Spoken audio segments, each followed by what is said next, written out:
There's something about classic locomotives that modern machines just can't copy, no matter how advanced the technology gets. You can feel it the moment you see one. The weight, the sound, the presence. These weren't just trains. They were moving giants, built in an era when engineers pushed metal, steam, and electricity to their absolute limits. And here's the crazy part. Decades later, with computers, sensors, and lightweight materials, modern locomotives still haven't fully beaten what these legends achieved. Not in spirit, not in durability, and sometimes not even in raw performance. You're about to hear stories that sound exaggerated, but every single one is real. Machines that broke records, hauled impossible loads, and became symbols of entire nations. Stay with me, because by the end of this journey, you might start wondering if progress actually slowed down instead of speeding up. Picture yourself standing near a rail line in the late 1940s. The ground starts to shake before you see anything. Then a sharp, confident horn cuts through the air. What rolls into view doesn't look delicate or futuristic. It looks unstoppable. This is where the story of the EMD F7 begins. Introduced in 1949, this locomotive arrived during a massive shift in rail history, when steam was slowly stepping aside for diesel power. But the F7 didn't just replace steam. It dominated everything around it. You didn't need to understand engines to respect it. You could feel its strength just by watching it pull away with a heavy train, smooth and controlled, mile after mile. Railroads trusted it because it almost never quit. Deserts, mountains, freezing winters, it didn't matter. The F7 kept going. That reliability is why so many rail companies standardized around it. And here's the wild part. Some of these machines are still running today on tourist lines, over 70 years later. Modern locomotives may be smarter, but few have earned this level of trust. As that F7 fades into the distance, another legend steps forward, and this one cared deeply about style. The Alco PA wasn't just a locomotive. It was a statement. When it appeared in the late 1940s, it made stations feel like movie premieres. Long, elegant lines. A face that looked more like art than machinery. But don't let the beauty fool you. Under that smooth exterior was serious power. The Alco PA was built to compete head-to-head with EMD, and in many ways, it carved its own identity.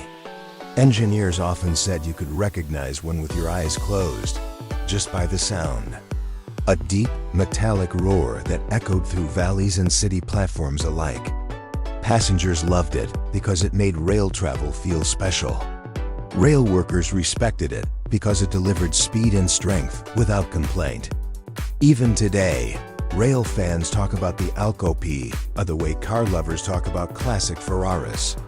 Modern trains might be quieter and cleaner, but none of them turn heads quite like this rolling masterpiece. Now imagine the early 1940s on the American West Coast. War tensions are rising, industries are booming, and people want to move fast, but in comfort. That's when the Southern Pacific GS4 Daylight enters the scene. You don't just see it, you feel it. Painted in bold red, orange, and black, it looked like fire moving on rails. But it wasn't just about looks. This steam locomotive was shockingly fast. Faster than many people today would believe a steam engine could ever be. As it thundered between Los Angeles and San Francisco, it delivered a ride so smooth that passengers often forgot how powerful the machine beneath them truly was. The GS4 proved that steam could be refined, elegant, and brutally effective at the same time. One of them, number 4449, still runs today, and every time it does, crowds gather. Kids stare. Adults fall silent. Modern trains pass every day without notice, but when the GS4 moves, time seems to stop. And just when you think you've seen it all, Britain decides to do something completely insane. In the early 1960s, the British Rail Class 55, better known as the Deltic, redefined what diesel power could sound like. This locomotive didn't hum. It screamed. Two engines worked together inside one body, producing a high-pitched roar that people could hear miles away. For passengers rushing between London and Edinburgh, the Deltic meant speed and reliability. For rail enthusiasts, it meant excitement. Every departure felt dramatic. Every arrival felt earned. The Deltic didn't just move trains. It announced itself. Even today, preserved Deltics draw massive crowds because nothing else sounds like them. Modern locomotives may be more efficient, but none of them have a voice that unforgettable. Now let's jump to France in the 1950s, where engineers were chasing something almost impossible: speed, pure speed. The SNCF CC7107 wasn't built to impress with beauty or noise. It was built to prove a point. In 1955, this electric locomotive shattered expectations by reaching over 200 miles per hour during a test run. Think about that for a moment. No computers, no digital stabilization, just raw engineering precision. Balanced motors, reinforced suspension, perfect control. This record stood as proof that electric locomotives were not just practical, but revolutionary. Even today, very few real-world trains have surpassed what the CC7107 achieved under similar conditions. It now sits preserved, silent but undefeated. A reminder that sometimes the future arrives earlier than expected. As we move into the heart of America's rail empire, one name rises above the rest. The Pennsylvania Railroad G1. Introduced in the 1930s, this electric locomotive became a symbol of power, elegance, and endurance. If you traveled the Northeast Corridor, chances are a GG1 pulled your train. It handled tunnels, tight curves, and heavy passenger loads with ease. But what truly set it apart was its longevity. Some GG1 South ran for nearly 50 years. That's not a typo. Half a century of daily service. Modern locomotives are often retired long before that. The GG1 didn't just survive. It thrived. And its sleek Art Deco design made it feel timeless, even by today's standards. When you see one now in a museum, it doesn't feel old. It feels proud, and we're only getting started. You might think steam had already peaked by the time World War II arrived, but Germany had other ideas. In the mid-1930s, the DRG Class 05 was built with one goal in mind: go faster than anyone thought possible. Fully streamlined, smooth from front to back, this locomotive looked like it came from the future. In 1936, it hit speeds that shocked the world, setting records that stood for decades. No computers, no sensors, just steel, balance, and courage. It proved that steam still had untapped potential, and even now, its achievement remains legendary. If this already feels unbelievable, don't go anywhere. The next part takes you deeper into American luxury, unmatched size, and the single fastest steam locomotive ever built. And trust me, what's coming next will completely change how you see progress on rails. Now let's slow things down for just a second and place you inside one of the most glamorous eras of rail travel America ever knew. Imagine nighttime on the East Coast.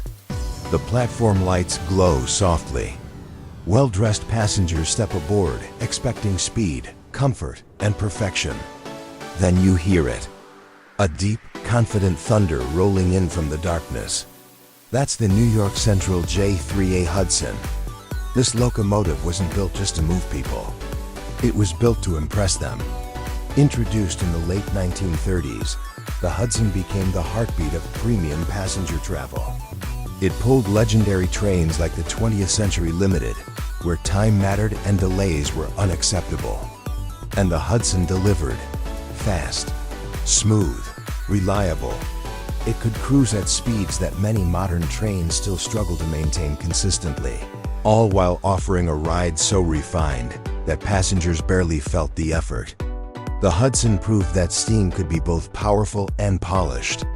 Even today, rail historians point to it as the moment American passenger rail truly peaked. But if the Hudson was elegance, the next machine was pure muscle. Now picture the vast open spaces of the American West. Mountains, snow, endless freight lines stretching beyond the horizon.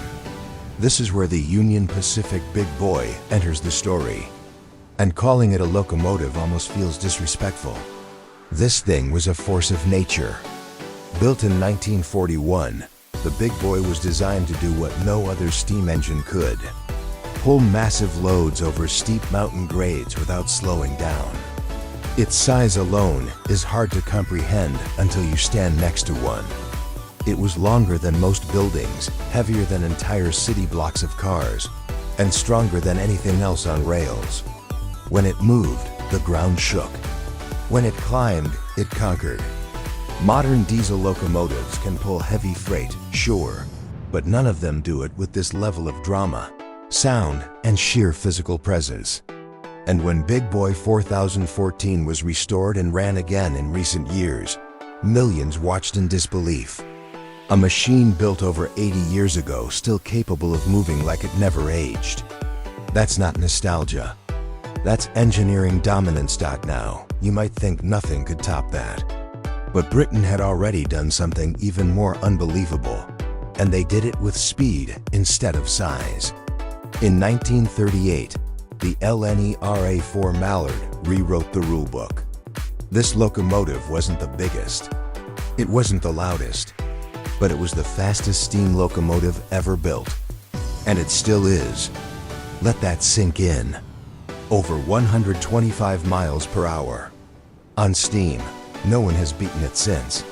When Mallard made its record run, it pushed every component to the edge. The heat, the pressure, the balance. Everything had to be perfect. And it was. The locomotive nearly damaged itself in the process, but the record was secured.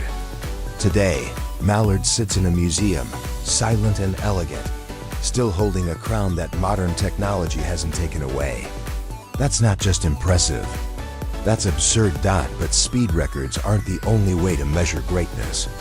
Sometimes it's about how long a machine lasts, how many lives it touches, and how deeply it becomes part of national identity. Back in Britain, another legend earned that kind of respect. The Flying Scotsman.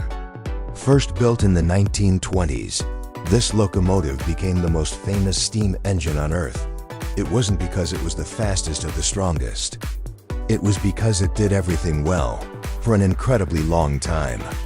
It was the first steam locomotive officially recorded at 100 miles per hour. It ran non-stop services when people thought it was impossible. It toured the world, representing British engineering across continents. And incredibly, it still runs today. Nearly a century later. Think about that. How many modern machines will still be operating in 100 years? The Flying Scotsman didn't just survive history. It carried it. Now, let's return to Europe, where Germany once again decided to push limits in a completely different direction. The EO3, later known as the Class 103, arrived in the 1960s and instantly became a benchmark for electric locomotives. Designed for sustained high-speed service, it wasn't just about short bursts of speed.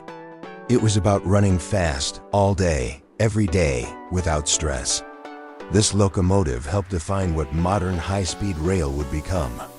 And yet, even today, engineers study its design to understand how it achieves such stability and durability with comparatively simple systems. The Class 103 didn't rely on complex software. It relied on balance, precision, and overbuilt components. That's why so many of them lasted far beyond their expected service life. Modern trains may be faster on paper, but few can match this level of long-term reliability. And just when you think the list is complete, there's one more American legend that refuses to be ignored. The Chesapeake and Ohio H8 Allegheny. This steam locomotive pushed power to the extreme. Built for heavy coal trains, It produced more horsepower than even the big boy under certain conditions. It was aggressive, loud, relentless. Engineers described it as demanding but rewarding. It didn't forgive mistakes, but if you knew how to handle it, nothing could stop you. The Allegheny represented the final furious evolution of steam power, a last statement before diesel took over. And in many ways, it proved that steam still had more to give when the world decided to move on. By now, you're probably noticing a pattern. These locomotives weren't built to meet minimum requirements. They were built to exceed expectations, to dominate, to last. And we're not done yet. In the next part, we'll connect all these legends together and explore why, despite all our modern advancements, these machines still stand unbeaten in ways that truly matter. Stay right here, because the story is about to get even more surprising.